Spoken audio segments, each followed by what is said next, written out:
Here we go. Hey, what's up, everyone? It's the Geekdom Gamescast. We're back with episode 35. It's the OGs today. It's brother Myke right here, and next to me on that side is Monsignor Moody. How are you, sir?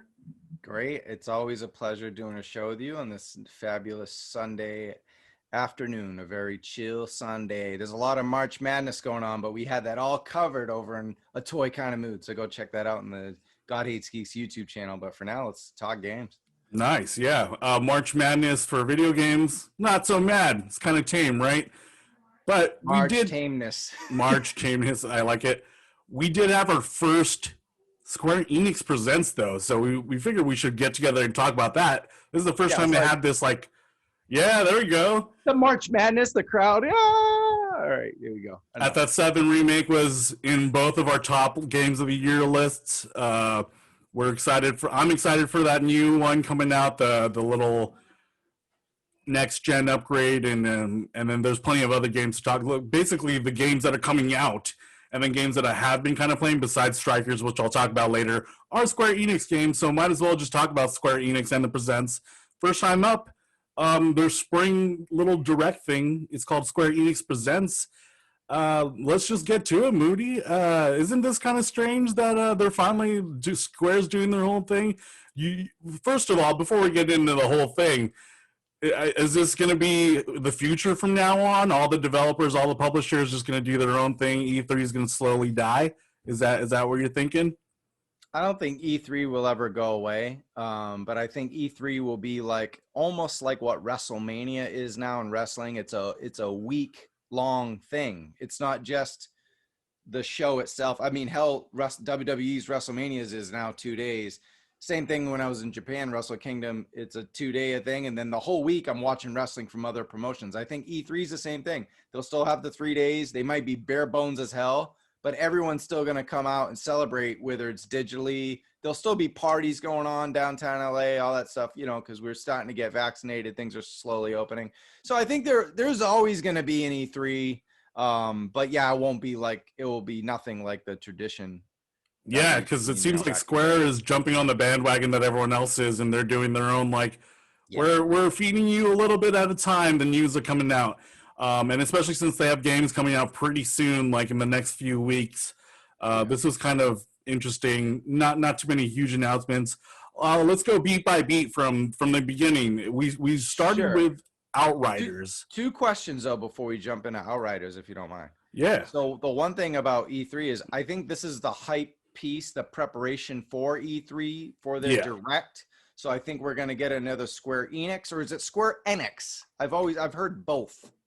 Enix feels right to me coming off the tongue, but tomato maybe. Yeah, exactly. I don't know. So, but I think we'll see in June, mid-June, whenever it is. Yeah, I think they've all but said it to journalists and stuff that there's going to be another one coming out. I think they said at the end of the direct too that there's going to be another one coming out. So sweet. All right, cool. But they got their stuff coming out right now, and the first thing is Outriders. That's what they started the presentation with. This is People Can Fly.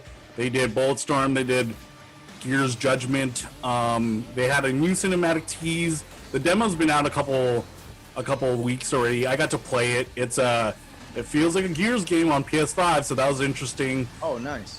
Some of it feels like a little dated as far as the VO and the characters and the world, but then when you get into it and you start picking your classes, which they went through in this little segment that they had, then it kind of feels like its own little thing.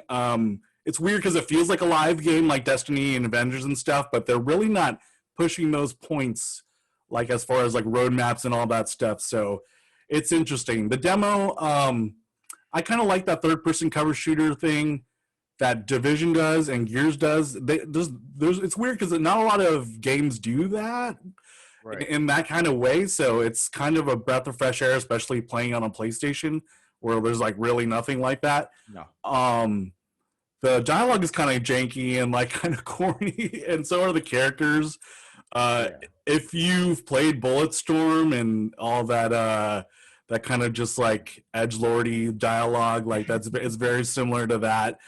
And the world is your typical post-apocalypse thing. They had 3 different prologues in the demo. It was kind of weird. Most notably, you could play with your friends. Some of the classes are better than others.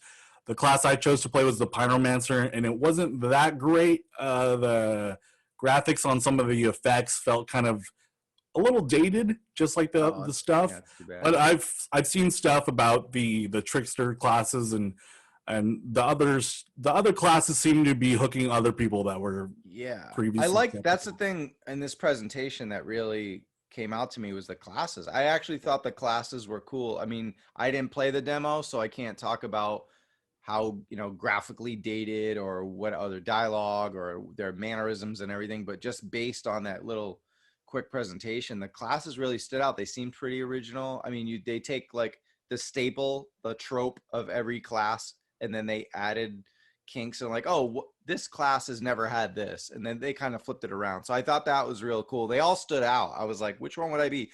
I never choose tank classes, and I think I would on this. I mean, I like that impale.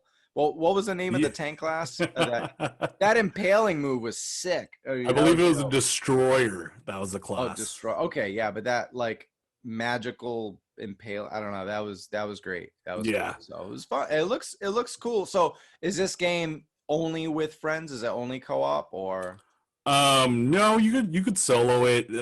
But it'd be like playing Destiny alone. It would suck. I would say it's more like playing Borderlands alone mostly. Like it's definitely geared towards like a narrative experience, but there's definitely a lot of like, you know, emphasis on co-op as far as like the class stuff goes. Right. I will say the thing that stood out to me, I've only played like 3 hours of the demo, but the thing that stood out to me, there was one boss battle that was actually pretty interesting and engaging and in a looter schluter, whatever kind of game, like a live game like that.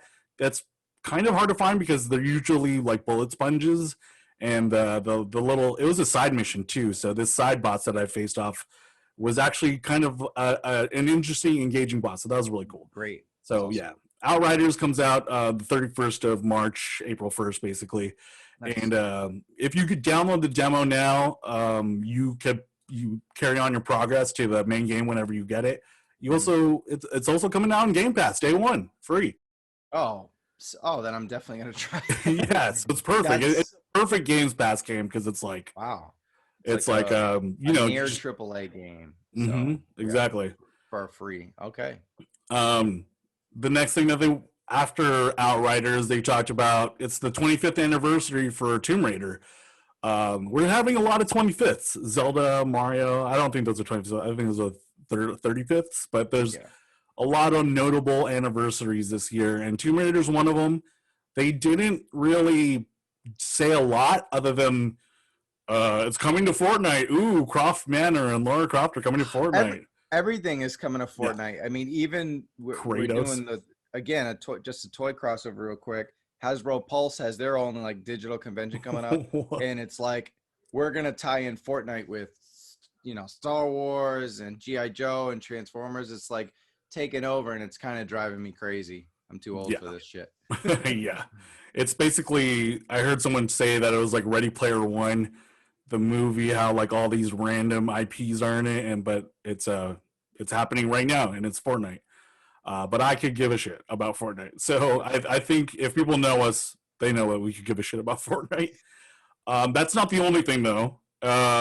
Crystal Dynamics trilogy, starting with Tomb Raider 2013, Rise of the Tomb Raider 2015, Shadow of Tomb Raider 2018. They're being sold as a definitive Survivor trilogy bundle, and it's $19.99 right now until April 2nd, and then it comes to $49.99. Whoa! And that's on PSN and Microsoft Store. Yeah. So it's $20 right now for all three games. Yeah. On console or just PC? On console, on PlayStation and Microsoft Store. I'm sure PC's included. I still gotta finish. Shadow is the newest one, right? Yes, Shadow's the latest one. Rise, I thought the first one was good. I think I gave it like 4 out of 5. I thought the second one was tremendous. It just had so much competition that year, but I still think it was like at least a 4.5 type game. And then the newer one I didn't like as much. It is like in the late 3s, 3.75-ish, 3.5, but I still haven't finished it. So maybe with this addition out, maybe it'll, you know, get me to go back and clean house and finish up this trilogy. But overall, Crystal Dynamics did a great job with it. Yeah. They came out with a bunch of DLC for it, and that's included in the bundle, all the DLC. 12 hours. Yeah. 12 hours of DLC. it's kind of wonky about the messaging about like any graphical upgrades or whatever is kind of weird. They haven't said anything. Sites have been reporting that it's being listed on the stores as 4K HDR compatible, but like I know that even Rise of the Tomb Raider, the second one, was 30 frames per second locked. So I'd like to see that boosted up. Hopefully, maybe we'll get some like patches at least, because I do want to play those games. But I recently downloaded Rise of the Tomb Raider because I had never played it yet, and it was like it felt dated as hell compared to the new gen. So I was like, oh, this needs a patch, you know, like 4K Tomb Raider would be, that'd be a tremendous time. Yeah. So and Square has said that there's going to be more this year about Tomb Raider and Lara Croft. Maybe we'll get an announcement for a game. Who knows? But they said they're going to. Maybe, yeah. Yeah, maybe. You think so? I mean, 2018. That's like already 3 years ago, and that was the difference in years between the last two games. So it seems like I know Shadow didn't do great, but no. But timing wise, it seems like it should be out there. Time for, especially with the new consoles. Yeah, it's time for Lara to make a comeback, especially with the movie. I mean, the first movie didn't kill it at the box office. It didn't do that great, but people liked it a lot. Some even said it was the best, you know, that and Pokemon were, and you know, probably the best of the video game movies. So yeah, that's a low bar to clear, but I agree. Yeah, and we'll see with Mortal Kombat coming up soon. But they're doing a sequel, and they did a great job with the first one. So, and it was very authentic to the games. Like that was the biggest compliment that Lance and I had when we did the podcast or review, whatever we did. We were like, it was just, you know, wasn't the greatest movie, but it felt like playing the game, but you're just watching a movie. It was authentic. So yeah, now that they have her origin story out of the way, maybe we can get more. My only complaint about the movie was I wish there was more tomb raiding. So maybe the next movie will have like all tomb raiding. It had tomb raiding though, but it was like it did. It had good tomb raiding. Way better than Angelina Jolie tomb raiding. I would say. Of course. But I mean, and then they have competition now because the Uncharted movie is being filmed. I think it's almost done filming. So now we have all that. Well, and then they just announced that Last of Us is going to be based on the first game. That's a TV series, right? So yeah, that's a TV series. Yeah, that's and is that HBO? HBO. Yeah, so that's based on they just announced that was based on the first game. So yeah, hopefully not just the first game, but we'll see. That's what it said, but we'll see. Yep. Other than so we'll hear from Laura soon. Alicia Vikander or Camilla Luddington, whoever is your Laura, we'll hear more soon. Yep. The Square junket then went into a mobile graveyard of stuff neither of us care about. But no, I fast forwarded it. Yeah, exactly. If you were at all curious, Just Cause, Hitman, and Bubble Bobble titles are coming to your mobile. Oh yes, I'm super pumped. Bubble Bobble, yes. Bubble Bobble is fun. I like the new Hitman, but like I don't play any games on my mobile, so no, I don't know. Who cares? There's way more to talk about on this, especially the Avengers. It's capes are back, Moody. We got Justice League coming out this weekend. A lot of people talking about that. We just saw WandaVision, Falcon and Winter Soldier just came out this weekend too.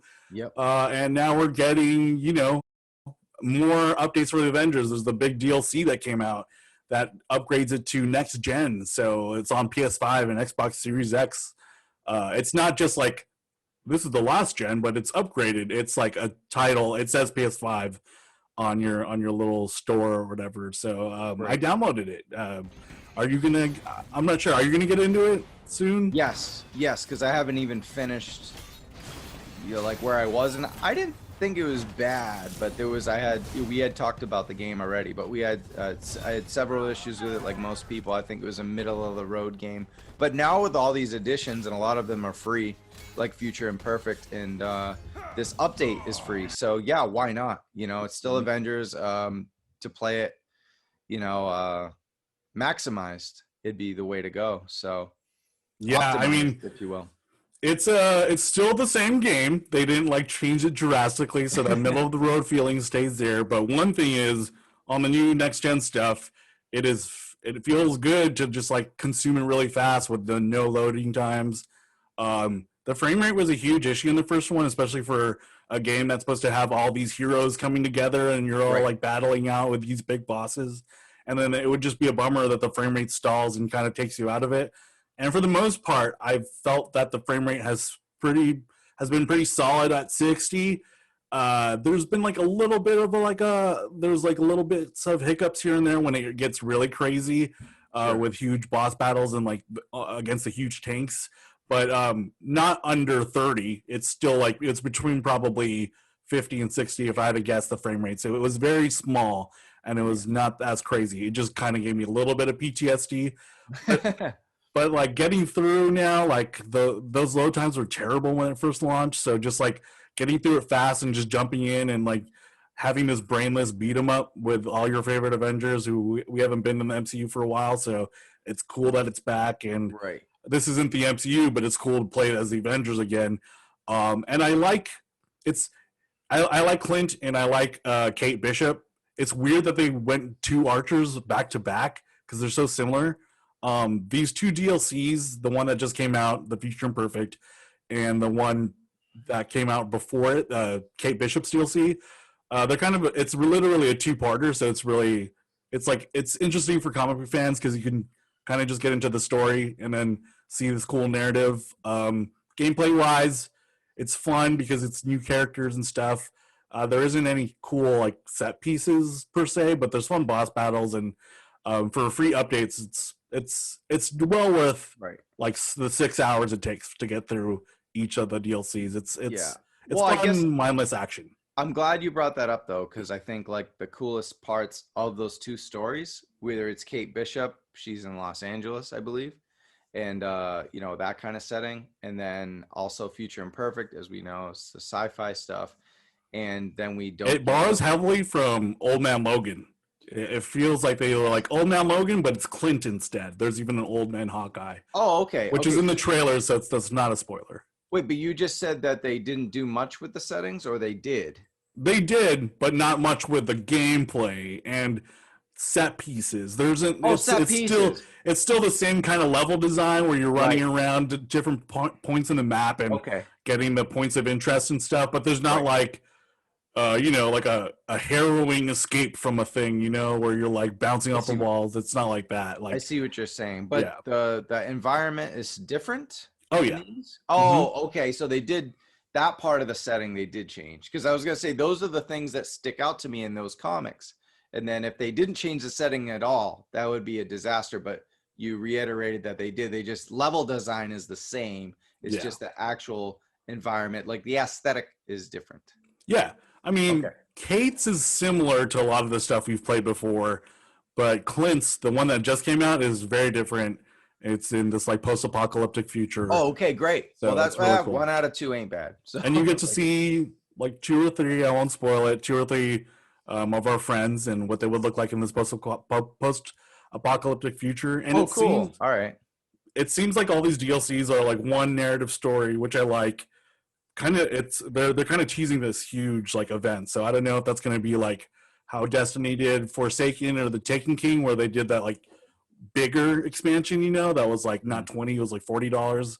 So maybe instead of free, it'll be $20. I don't know, but they're building up to a huge war. I won't say who, but if you're a comic book fan or even the MCU fan, you probably know. But it's not Thanos. But it looks cool. It's I will say Clint is probably my favorite performed and written character so far. Oh, great. Like he and I think it's because he feels different from anything that we've seen in popular media before. Comic books, obviously, they took a lot from the Fraction Hawkeye stuff.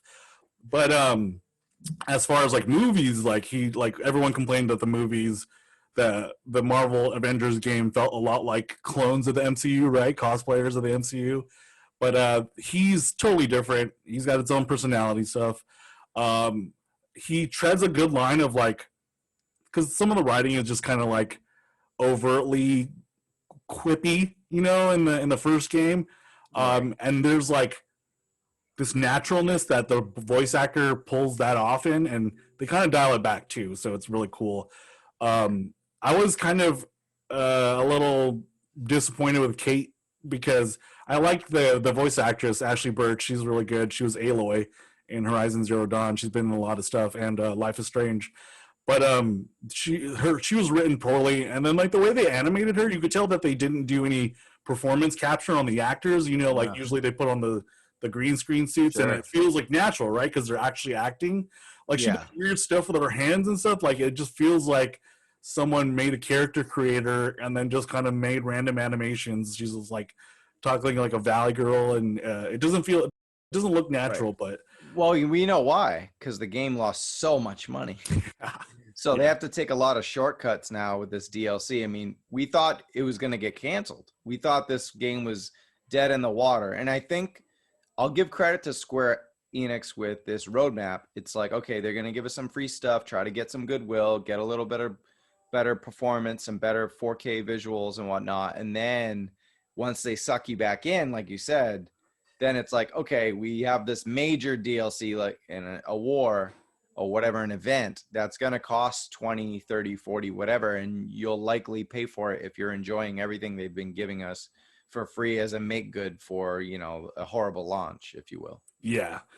And which is funny because we also got a reveal for War of Wakanda. We got like a little teaser of Claw talking to someone. Yeah. About getting some more vibranium. I clapped. I was like, okay, I'm definitely in. So, I mean, everything you're talking about, I'm going to jump back in hopefully soon. And then that way I'm already ready for Wakanda. Yeah, and that's not even the war that I feel like they're hinting towards. So this is just going to be another step in the story. It looks cool, though. I can't wait. They didn't give us much. We didn't even get to hear. I don't think we even got to hear Black Panther. So it was a quick, like at the end, one line or something. Yeah. All right. Yeah, it sounded authentic. Yeah. Chadwick, and yeah, it's the perfect character, obviously, to come out with, and a lot different than everyone else with skill set and everything, and plus a good ode. And yeah, I think this is one way to get everyone, you know, you can't do Black Panther wrong. You know, you get the faces wrong for Captain America. They look like the Canadian Avengers. I mean, they look like the U.S. agent at the end of Falcon and Winter Soldier, right? It's like, here's our new Captain America. No, that's John Walker. So yeah, pretty happy with Black Panther. Like I said, you can't really do wrong, especially in the suit. And hopefully the environment matches, you know, that universe. So it's really exciting. I mean, even if it's the same gameplay, it's fun. Yeah. So, I mean, I haven't used Black Panther other than an Ultimate Marvel Alliance since Assassin's Creed Origins when I made my character Black Panther. So, yeah. Nice. T'Challa. So that's coming at the end of the year or closer to the end of the year. And they said not in this presentation, but they said in some other interview that this is going to come before the Peter Parker thing. I know that they teased that one first, but so we're getting Spider-Man in this Avengers game later. So probably like closer to the movie stuff. Yeah. Yeah, that's a good point. And probably they might have seen the PS4 or even Miles Morales and been like, okay, we'll have to like work on this a little bit more, hopefully, to like get the swing right, I'm guessing. Yeah. So yeah, that's it for Avengers. I if you've played it before, if you had it, I'd say if you have it still, load it back up. It looks good on the new next gens and stuff. It finally feels not janky at all. It feels like an actual, like a legit game. It's cool. So you know, on paper, but like on paper, it's not going to change your mind about the loot stuff and all that. But the beat 'em up and the combat, that's all fun. So check it out. The next couple games we could breeze through quickly. Sure. There's this game called BalanWonderland coming out. This is only notable because every time I hear someone talking about this on a podcast, they never say it outright, but they're like, "Oh yeah, that's going to be bad," and in a way that you could tell that they've had their hands on it. So it's a bummer, but this is Yuji Naka. He's a former Sega dude. He was on Sonic Team, like the lead programmer of the original Sonics, and also Nights into Dreams. But you know, this is just wow. This is one of those things where like they're just giving this, you know, this legend of gaming funding, hopefully name alone, and Nights into Dreams fans or whatever, like we'll jump in on it. But it looks janky, it looks weird, it looks bad. It's gonna have co-op though, and it's coming out March 26th. So I don't know, maybe this will be a surprise, but I'm betting against it. Also, Life is Strange, True Colors. We got that reveal. This is a Don't Nod game, but now it's not Don't Nod. Deck Nine's doing it. It's not going to be episodic like the other Life is Stranges were. Cool. Okay. So it's going to be one big game. Asian star. She's it's a melodrama still with teens. It's like not Riverdale-ish, but you know that whole like CW feel, but with a supernatural twist. Still same formula, but this time she's an empath. This in the Square Enix presentation, I just want to point out that it was so funny how they did it because they choose the game and then they had the whole thing where they talked to the developers and the actors, and we talked to the actor for the main Alex, the main character, and then the singing actor. But it was so weird because it was like super melodramatic. Like it looked that way. I cut through it, but it looked like it was a little too much for me. The guy seemed like he was crying. I was like, oh shit! Like he's really trying to deliver these lines, like not like as he's a developer, but like he's like a character in this game. He was like he straight up like was looking at the camera, was like, "Life is strange. It's another tale of Tina." I was like, what the fuck? It was so crazy.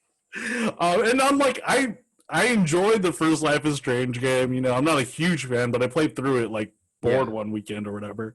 And it was fine. It was for what it was, you know, like it was pretty revered, the first one, and then I don't know, the other ones kind of just got lost in the shovel. And they did like the offshoot one that was silly, and that kind of got a little bit of a wave. But these games, to be honest, I feel bad, but they just kind of seem to come and go. I mean, there's an audience for them, but you know, it's tough to break the mold, you know. I don't think it's a Moody game for sure for what it is. Yeah, I'll be moody about it, but I won't. Yeah.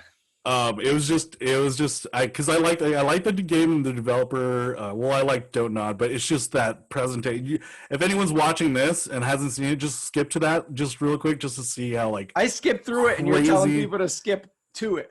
Just if you want to see something crazy and like that's never been like a tone that's never been tried for good reason in a developer conference or whatever, just check it out because it's just so weird. It feels so weird. Hugs and coffee for everybody. It was so intense. It's like I imagine he got into like he did method acting just to do his press conference as the lead developer. Oh man, it was so crazy. Maybe because he's having a bad day. I'm sorry. I'm not making fun of you. I'm just saying it was weird and random. Yeah, God bless you. And then the last thing that we got was ProjectAthia, that thing that was like teased last year on the PlayStation thing. We all saw that demo of Unreal, the new Unreal Engine playing the game. So it's a thing. It's a thing. We finally got to meet the protagonist, Ella Bolinsky, and the character's name is Frey Holland. She got to we saw her cower against a dragon, and she said, "It's a fucking dragon, so there's gonna be cursing in this game." And we got to see a little bit of gameplay, just some traversal around the pretty gorgeous vistas. It looked really good. The animation looks amazing, but we don't know too much about it yet. Like I don't even think we saw like any combat really. She was just kind of like jumping around and running around, right? Well, I was gonna say, now that Batman swears, everyone can. I think we're all allowed to use the F-bomb now. Yeah, that's true. Yeah. And to be fair, if you saw a dragon in real life, you would say, "Hey, that's a fucking dragon," and probably get scared, right? Especially, no, absolutely. Especially if it's rendered in the Unreal 5 engine, you know, like it's a scary-looking dragon because of the ray tracing. And that was it. The game is going to be called Forspoken. No E after 4. Forspoken. What do you think of that name, Moody? What's your hot take on the name? One Bible for the name. I might have to be down there with you. Really? But I liked it. I want to play it. I think. I think. Yeah. I like dragons. Maybe not ProjectAthia, but like Athia, the name sounds good. Maybe like Athia's Adventure. No, not like that. Yeah. Like even the only game with Project. The only game with Project that works is Project Gotham Racing. That's exactly the one I was hoping you would say. Any other Project games? I mean, no, I don't. No. Unless a game is like called The Projects and it's like some hip hop ghetto shit, then that makes sense. But not like Project. Def Jam 2, Fight for the Projects. Yeah. Well, it'd be Fight for the Hood because we call the projects the Hood now. Oh, yeah, that's true. But yeah, I don't know. I just anything project means that it feels like it's unfinished. So, but Athia sounds cool. Athia Like, by itself, one word. I think that would have yeah, been a Game way of the better Year name. Athia. Like, how easy is that to say? You know, I don't know. Yeah. Because there was like an Forspoken. N64 game called Forsaken, and then there's Is like it Forsaken or Forspoken? Forspoken, but like And Forsaken is a game. yeah, Forsaken's a bunch of games and it sounds similar. Why would you call it that? Athia doesn't sound like anything Yeah, Athia's that's come out cool. before. Yeah. Their project name was better than their name. Yeah, Such- it's another Gods and Monsters becomes immortal Phoenix Rising curse. Just stick to the names. I mean, just yeah. stick to like maybe you had that name at first because it was good, and like Oh, producer's gonna produce. You know. yeah, that's true. Yeah, so that's pretty much it for the first Square Enix Presents. It was like 40 minutes long. You know, there's some ups and downs, nothing huge. A lot of stuff focused on stuff that's coming out very soon, except for Athia. What'd you think, Moody? If you had to give this sucker a Bible score, I give where it would you put this? a 3 out of 5. I think there were moments I liked. I think it started off hot. Outriders is coming to Game Pass, like you said. The demo's been there. It's familiar. It looked cool.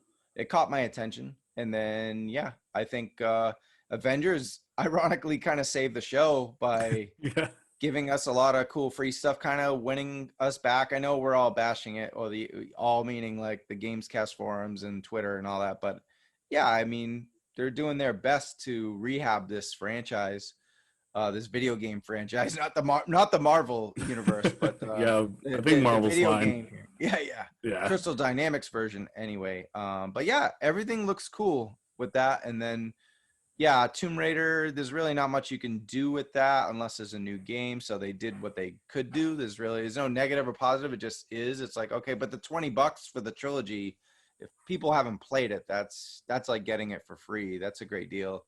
But yeah, I mean, I think the message was there, and I think it's a prelude to a bigger show. And when you add Square Enix Japan to Square Enix or Square Enix or whatever you want to call it, like it's a great publisher, but when you just focus on the North American stuff, it's a little weak.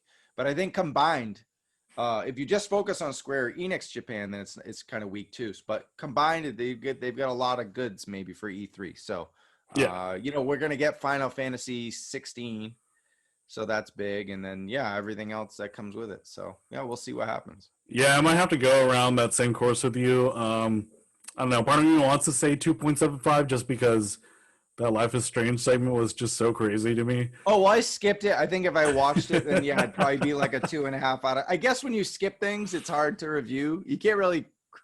Yeah, I skipped the mobile stuff too. All right, maybe a 2.75 then. I mean, what I did see was a 3 out of 5, but then I skipped the 2 worst segments. So I don't know. Whatever. I do give them. Fun. Yeah, I do give them credit though because they're shooting their shot. They're focusing on games that they have a lot of information about, and they brought stuff that's released at the time because I believe this was like the March 18th or 19th. Yeah. And like immediately the Avengers stuff dropped, so that's really cool. I like that they're not backing down from Avengers also. That's really awesome.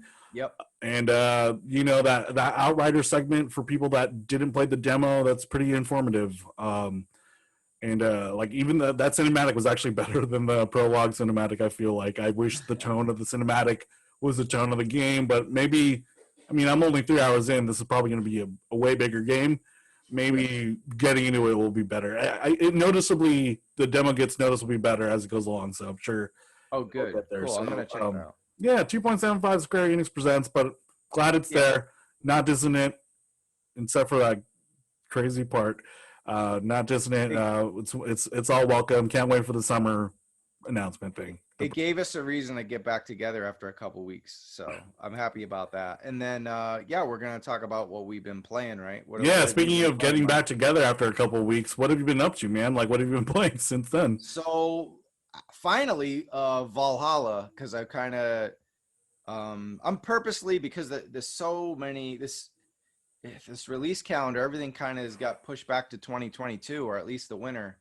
Fall, so it's really slow, so it's backlog time, but I don't want to rush through anything. I still haven't beat Miles because I want to like I'm taking my time with every game. I'm playing a little bit at a time, you know, through all the consoles. I'm not rushing through a game, which I should, because then that's how you knock down backlogs. But it's like the backlog is there. But I'm playing a little bit of everything. And But I as went far to as like Valhalla. as far as what next gen has to offer, that's a pretty good pace because you know it's pretty slow as far as like the new titles coming out. So yeah, how are you feeling? Do you love it? You like I it? actually instantly love it, and maybe it's because I started the game so late. So maybe because maybe they got a lot of the bugs out of the way, of the frame rate, or whatever issues it was. But I remember hearing your guys' review, especially Dan Witt, was like, I think he was like, after the first 30 hours, the game was amazing, and I'm like, I've only played I think 12, and I'm at the part right now where main character. Remind me, it's actually been a week Eivor? since I played Eivor. So Eivor has to investigate for and try to find out who in the inner circle has backstabbed. Do you know the character's name? Nope. Female.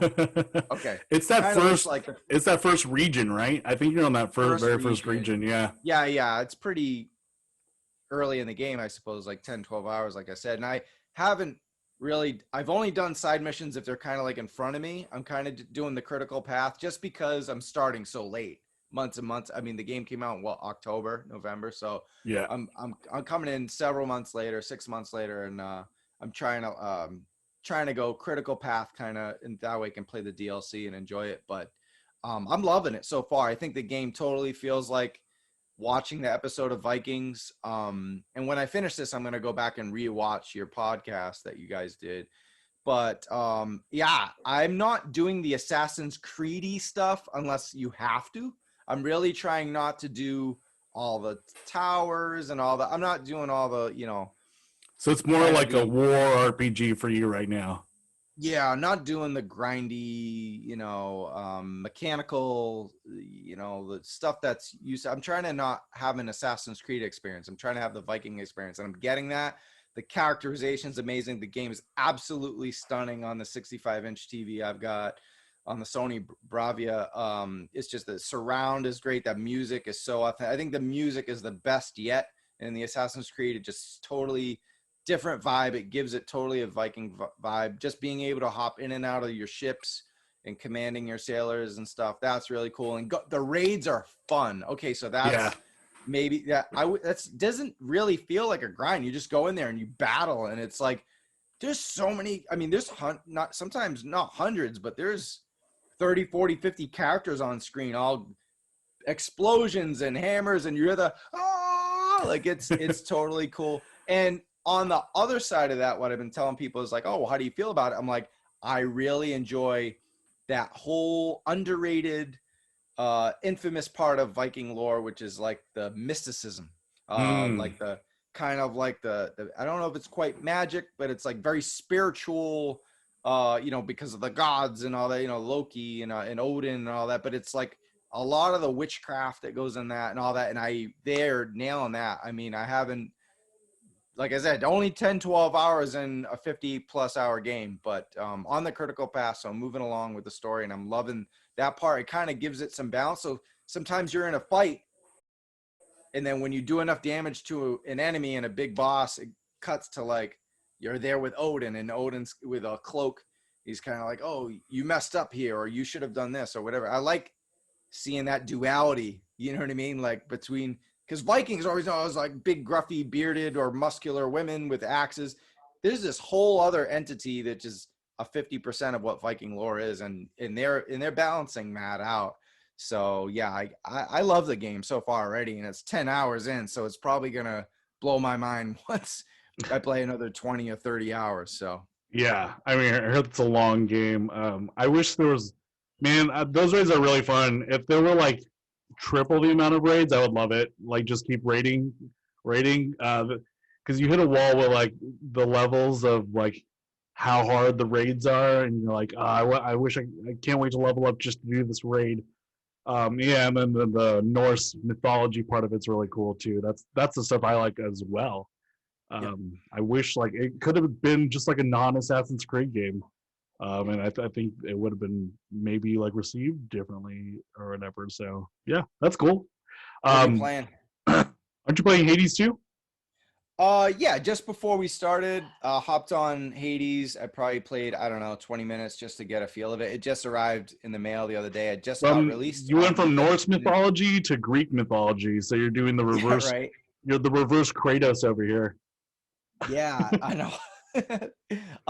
It just released on Nintendo Switch, which is great because it seems like one of those games where, because I have my Nintendo Switch again, if you haven't heard, I have it set up at my bar. I mean, you can always play handheld, but I have it docked at my bar set up. So I have it on the right side. So on the left side, I could watch. It seems like a game where I could, even though the story is cool and the characters, I really like the voice acting. I love the music, but it seems like I could have like some pro wrestling or a basketball game, maybe the volume a little low, or some YouTube action or whatever. And then on the right side, kind of just roguelike, like, you know, smashing dice and slicing.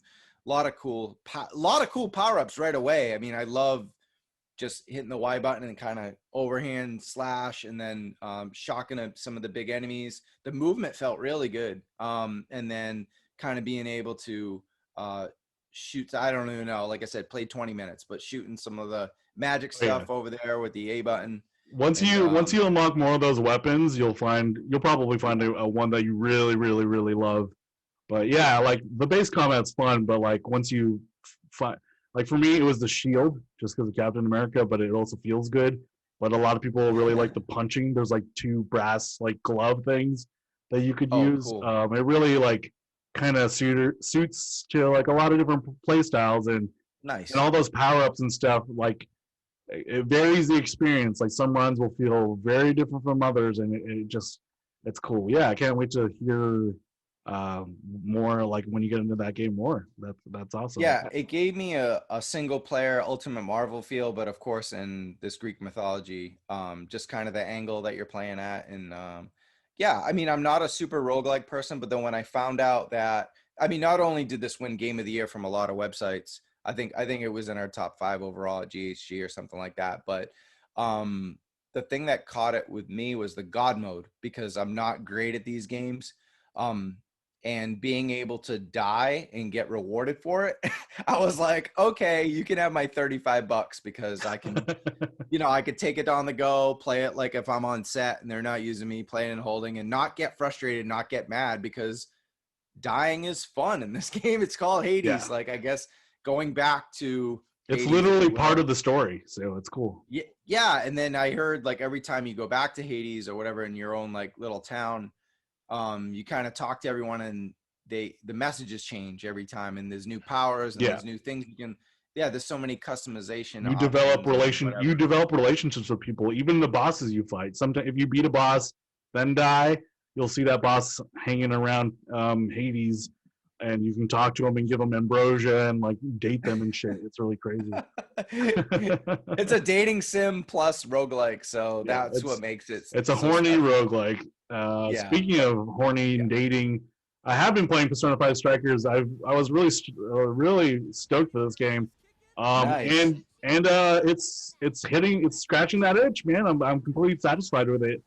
Like you were said in the last episode, in episode 34 of the Geekdom Gamescast, check it out on YouTube, under here or over here, wherever it is.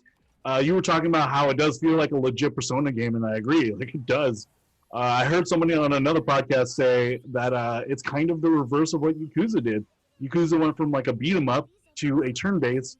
Persona went from a turn-based to a beat 'em up, basically. And like it took a little bit to get into, like a couple hours to really get into, like get past the tutorial, you know, especially for someone who's played Persona 5 already. Like it was like a little bit of a grind just to get through like them explaining what the story was and stuff. And I do kind of miss the confidence, like going on like friend dates or real dates with all your friends. Like that's missing now, but because you're all together and then you're all hanging out, but you still get a little bit of that here and there, and I like that. And they're still developing the characters, which I like. Like depending on what jail that everyone goes to or what you're going to at the time, like a different character. It affects a different character at a time. It's really cool. You said you're 20 hours in? I'm about 20 hours in, yeah. So that's exactly when I stopped. Okay, cool. And not because it was bad, but like I said, it was kind of overwhelming with having just played, if you heard the last show, playing 220 something hours of Of Royale in the yeah. last Royal in the last like year and a half, and then coming into this, and it's more or less the same game, which is a compliment, like I said in the last show, except that you got that Musu fighting style. Yeah, for me, I haven't played Persona in a really long time since the year it came out. So it's like it was kind of like really nice to get back with my friends. I felt that camaraderie when you get to meet them again. Like, oh shit, it's all my pals, all my buddies. It felt really warm and fuzzy and nice. And I do like how they get to go on this road trip and you get to chill with them. Feel like if I had to nitpick stuff, I would say that the metaphor of the jails doesn't like kind of hold up as well as the metaphor of the palaces, because the palaces are like someone that's really mentally disturbed and they're like abusing people and stuff, and that you could see that 1-to-1, like that feels like that could be a thing in real life. But the way they approach the jails, how it's like influencers and like they're hitting a lot of things that are real, like apps and like social media and stuff. But the way that it's presented, like they're taking their desires and like kind of controlling people, like that doesn't feel. It's a little bit more. It doesn't quite jump the shark, but it's a little more far fetched than Palaces. That's a very small nitpick. Because the actual going around the jails and stuff is still really fun. It still feels like Persona, where you could choose to fight different shadows and stuff. The combat is like crazily like works with this Musu style, like as far as like going into your persona and like getting a chance to like pause the game and see their weaknesses and stuff. It's really crazy. I can't believe it translates so well. And the boss battles are interesting, and like there's really cool stuff around the boss battles that's not just your persona or your melee attacks. There's like different like things in the environment you could use to fight, which I really like. It's really awesome. And once the story does really get going and then you start going on this road trip, it's really cool to see. Like, I was first bummed that we were going to be out of Tokyo and like all those places that you fell in love with in Persona 5, like you're not going to get to visit all the time. But it's cool that you get to see other places in Japan, and like they find ways to like bring the real life cool things about that place into the game. So they talk about like the dish. Like if you're gonna go to Japan anytime soon, anyone play this game, because they'll be like, oh, Kyoto, oh, aren't they known for their curry? Blah blah blah. Aren't they known for this monument?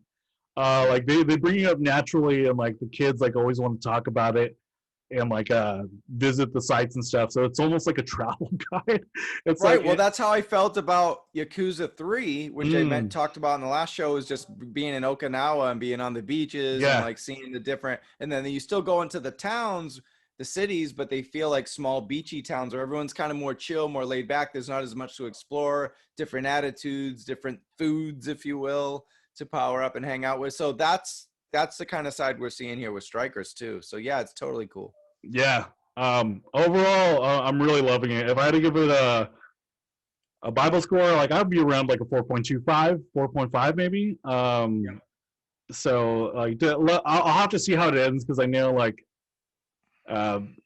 depending on if it drags on or whatever, there's no like real mementos kind of area. So like you can go back into the other jails to grind. So that's interesting. I'm kind of skeptical about like how cool that would be, because some of the stuff in Mementos and Persona 5 got interesting, and it had to do with overall story. So I want to see what they do with the story for this. So I guess pending on like how the whole game wraps up and how it ends, will be my final Bible score. But as of now, I'm having a blast with it, and awesome. all my buds and stuff. So like, yeah, it's really cool. You get to cook with it. It's really cool. I'm glad you got to come back to that world. So yeah, it always feels good. So yeah, I'm jealous, because really instead of this 300-hour continuation, I wish it was like, oh, it's been like 2-3 years since I played Persona, that kind of thing. But whatever. Are you playing anything else?